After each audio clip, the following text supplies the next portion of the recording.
Hello everybody and welcome to Innocentious Plays Hearts of Iron 4. This is going to be one of the 3 series that I will be doing for Hearts of Iron 4 in the beginning, before it actually is released, because the good guys at Paradox were so kind to give me a preview copy.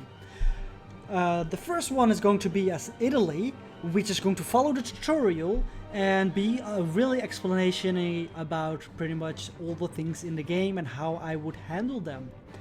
But this time we'll be playing as a different nation, and that in this play is going to be Poland. Poland got their own pre-release DLC ready, which will make a focus tree completely for them. Is it OP? Well, maybe, but at least it's really interesting, and we're gonna try and see if we as Poland can withstand the German Reich. We will play a little bit faster than in my tutorial game, but I will try to explain things still along the way. I have played a couple of games already as Poland, and I have been successful more than once. So it is definitely doable, and I will show you what my strategy is for it. So, we have 40 divisions from the beginning. I'm gonna make them a group and assign them towards the German border. And just for fun, we're gonna say we want to go right over there, buddy. That's our plan. For our research, let's get mechanical engineering for some research reduction, machine tools, and a grand battle plan doctrine. Alright. For free civilian factories, we're gonna build military factories because we need a lot of production. And I'm gonna build them mainly towards the east. Should Germany actually come towards us, we will be able to defend those factories best. Focusing on infantry equipment will be key, and a little bit of support from now on. We can also build already some artillery, but it's not the time yet. First we need more infantry equipment, and a dockyard will be producing maximum convoys, because we need to import some steel and maybe some aluminium. I don't think so. We're gonna import some steel, and we're gonna buy it from France because they're gonna be our buddies soon enough. And our national focuses. So Poland has a different national focus tree than the generic countries. They have a strengthen the Polish state, which focus more upon diplomacy and stuff like that, which has the best policy for Poland ever, Polish militarism, which will give us plus 2.5% recruitable population, and that's key to actually win the war against Germany.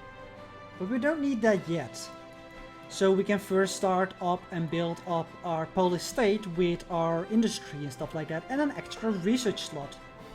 And I think going for the extra research slot in the beginning would be best. So let's start with the 4-year plan.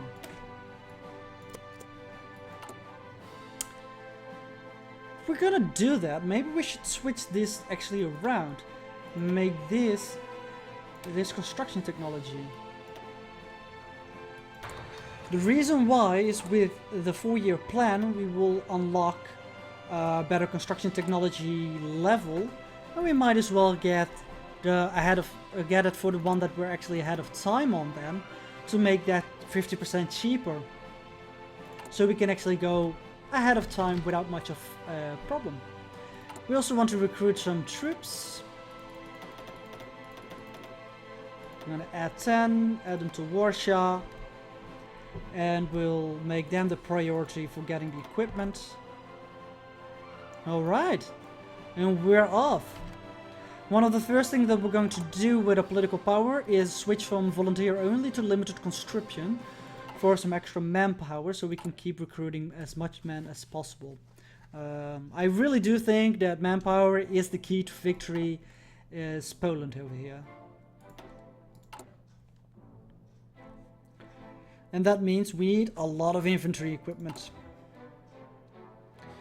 8,000 for deployment, 14,000 for reinforcement. We need some less support equipment, but yeah, we want to get some more of that eventually as well. And the convoys are of course important for getting all that stuff shipped towards us if we go through the ocean. Luckily we will be able to get from France through Germany right now. And another key component, what I haven't done yet, but it's not a rush, is this. You need to select your navy and go convoy raiding in the Baltic Sea. What I'm going to do eventually is, when more of the troops are done with the training, I'm going to make an army group that's going to follow this Oostpreußen border, and they're going to be 24 divisions in there in total. Let's take a look at our divisions. There's 3x3 infantry with the recon company already there. Really nice. And I'm trying to overrun this place as fast as possible. By having some convoy raiding over here, means they will not get supplied by convoy, at least not maximally, and it will make it really difficult for Germany to bring some more units there as well. Really strong for us. And once we have taken away all these guys, this whole area, we can send those 24 groups to the front line and beat back against German invasion from there. So that's the first plan. I should get this. The remilitarization of Rhineland. Germany has stationed troops in the Rhineland territory close to the French border, in clear violation of the Treaty of Versailles. The local population cheered the German soldiers on, while the diplomatic reaction from France and Britain has so far been muted. It is no more than Germans walking in their own backyard, a political commentary in Britain observed. Which is worrying. And I want another civilian building, so let's go with that.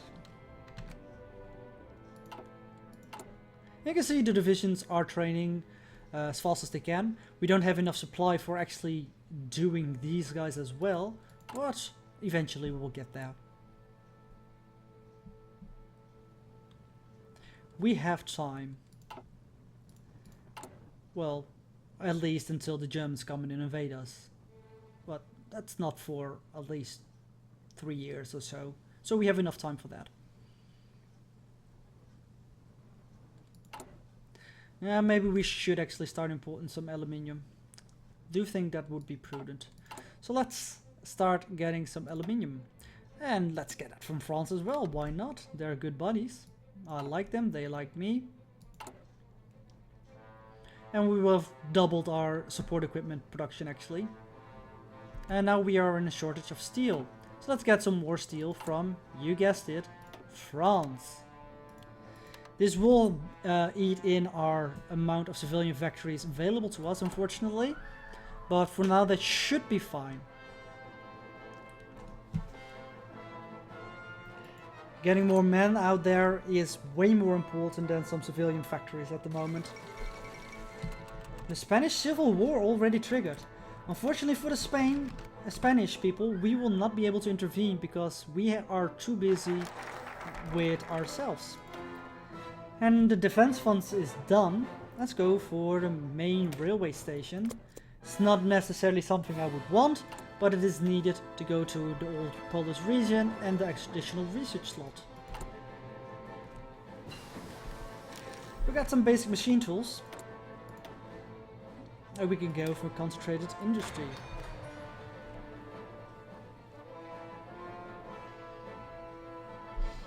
I go for concentrated instead of dispersed because I really believe that this is better, at least right now, in the way the game plays.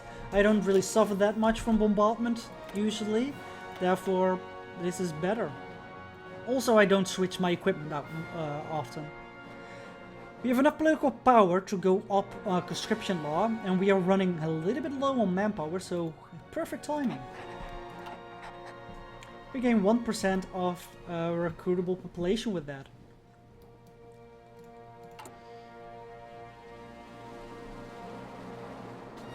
You're almost done training, so we have 6 battalions already done.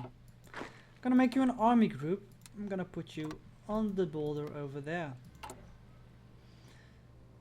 Now, this is going quickly enough. We could get some faster... sure, Republic of Spain, you can walk through my territory. We could use some faster infantry equipment, but we need more military factories for that, which we are constructing, but things are slow. And I really do think that Poland is in an absolutely fine position to win the war. Let's go get some better construction technology, because we have a 50% discount on it, so we might as well get it now, even though we're a little bit ahead of time. It wastes each other out pretty much. Now once concentrated industry is done, we probably will go for some extra research speed. We gained some extra infrastructure in Warsaw. I don't think infrastructure was that much of a problem for us, but gaining access to the old Polish region and then the additional research slot is definitely worth it. And the problem with the last research slot is that you need 50 or more factories. We only have 30 at the moment, and we will not reach 50 anytime soon. The 11th Olympic Games were recently held in Berlin, Germany. Attended by the athletes from 49 different nations across the world, the 1936 Summer Olympics are the first in history to have enjoyed limited live television coverage. The Games were a significant propaganda victory for the German regime, which spent lavishly on the event. Better that than weapons. German athletes saw most success, winning 33 gold medals, with the American came in second with 24. 4 of these were won by Jesse Owens, the single most successful athlete of the Games. Good for him. I think we are even going to supply some of our reinforcement units with support equipment. The war in Ethiopia is over with a win for Italy. Good for them, I would say.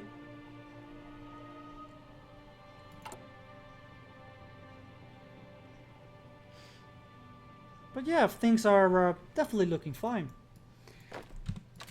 You can be assigned. We have 11, so we need 13 more, so we have 24 in total. That will be more than enough to finish this pocket off when the time comes.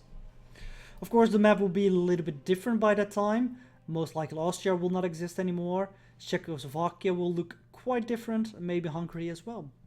Also Lithuania will probably lose a little bit. And we have invested in the old Polish region, 1 military factory in Warsaw, which will lead us to an additional research slot. Let's go for it. And things are going quite fast. I'm going quite fast through the game right now, especially because the beginning can be a little bit boring with the build-up. But yeah. And if you want a more in-depth view, go watch my Italian game. I will go way more in-depth and slower through the game. So we can modify our government. We can't unfortunately select a war economy focus. We have a civilian economy, which is not that great. But we can get a military theorist for some faster land doctrine research speed and some army experience, which is going to be really powerful for us because I can't afford to start exercising our units. We don't have the military equipment for that yet. Maybe later on we will be able to do some, but right now we definitely won't have the military equipment for that because we want to push out as many men as possible. If we ever run to the problem that we're not providing, that we are providing enough over here, I will just add more units so we can push out more units. But then again, we are building more factories faster than ever. And I think it's time for some electronic mechanical engineering. Concentrated industry is done as well. So these are now ahead of time, so it's not really worth it that much to go into. Well, it's not that much ahead of time. We might as well then. Let's get some improved machine tools. Are we delaying anything important? Not really. Production is only focused on the things that we have right now. No, this is actually fine. Soon we have an extra research slot as well. So we got an extra research slot and an event. Germany proposes that we sign a pact recognizing that the aim of the Communist International, known as the Comintern, is to disintegrate and subdue existing states by all the means at its command. Convinced that the toleration of interference by the Communist International in the internal affairs of the nation not only endangers their internal peace and social well-being, but is also a menace to the peace of the world, desirous of cooperating in the defense against communist subversive activities. So we can join the anti-Comintern Pact, which will make Germany like us more, but the Soviet Union hate us. But I will go and refuse it, because we are going to be at war with Germany and hopefully not with the communists, because if the communists come from the back, then all is lost. There's no way that we can defend while fighting Germany against the Soviet Union as well. So we still are quite strong on manpower. Let's go and get some central region strategy, which will give us eventually more factories, but in the beginning a research bonus for industry. And the research bonus for industry is the entire tree you see over here, both production, industry, construction and synthetic oil, I believe. Let's go with concentrated industry, because it's only a little bit ahead and we want it as soon as possible. More production is more better.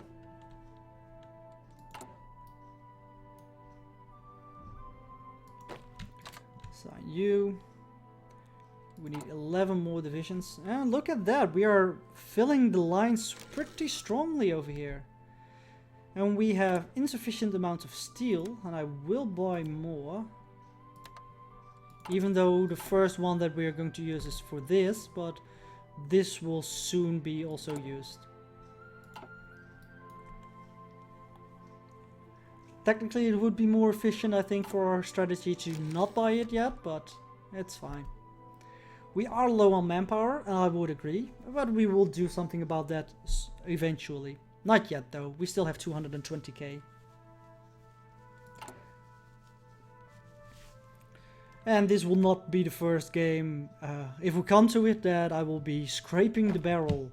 Scraping the barrel is the name of the most harsh conscription that you can do, where 25% of your population, 10 times as much as we have right now, will be actually conscripted into the army. It's not good, but I won with it, so it was not even a desperate defense. Mainly the way I play, it tends to become a really big manpower sink. And when the war starts, you will probably see why. But it's a strong way of fighting against the AI, at least. I'm pretty sure against the player it will not hold up. We could also develop Upper Silesia, but I'd rather have some military factories, so let's go this way first.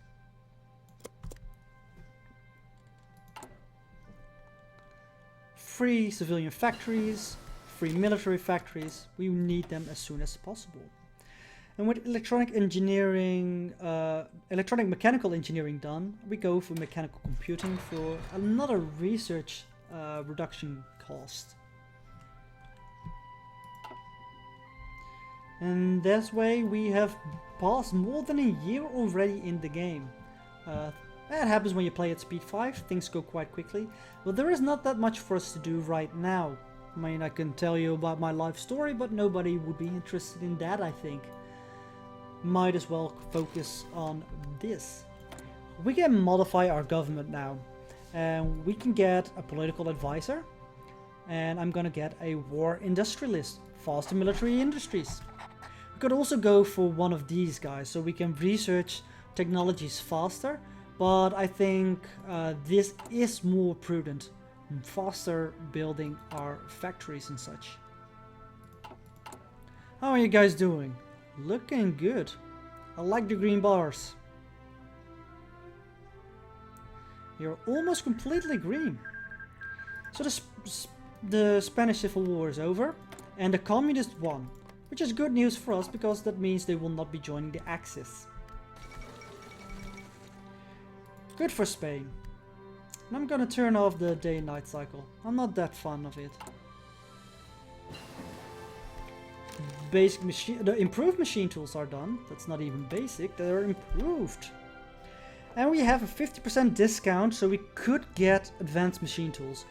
Though we are so far ahead of time that already it will provide us with a 338% penalty.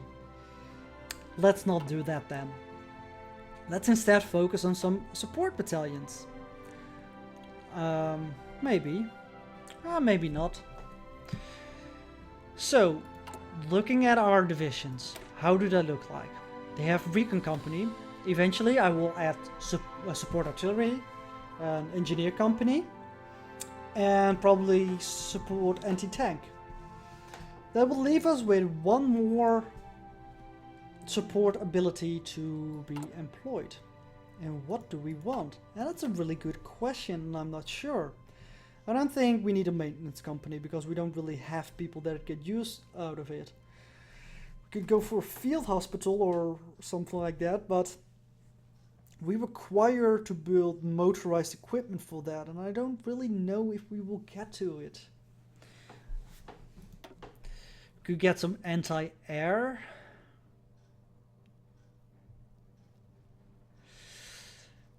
We'll get some more soft attack, some air attack, but I don't think that's wise. Let's research some anti-tank first.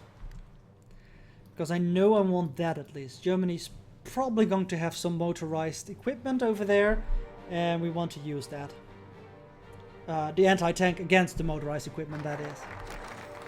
We expanded some towns. Let's start Central Industrial Region. The Hindenburg disaster. The German passengers airship Hindenburg was destroyed today while attempting to dock at the Lakehurst Naval Air Station in the United States. For reasons not yet determined, the airship was engulfed in flames and crashed to the ground, claiming 35 lives. Due to the scarcity and expense of helium and the US ban on exporting it, the Hindenburg, like all German passenger airships, was ultimately engineered to use hydrogen, which provides great lift but is also flammable. With public faith shaken by this disaster and the rise of much faster passenger aircraft, this could spell the end of the era of airships. Oh, the humanity. It's a random event, random chance that it will crash or it will actually survive. This time it crashed, unfortunately, for them. But that's gonna be it for this episode. Next episode we will start building up our nation even more. You can already see we have enough over here for this army, so we can start putting guys over there on that front line. And yeah, I'm quite confident that we'll be able to win the German war. But that's all gonna be in the next episode. Until then, thank you guys for watching, and I hope to see you next time. Bye bye.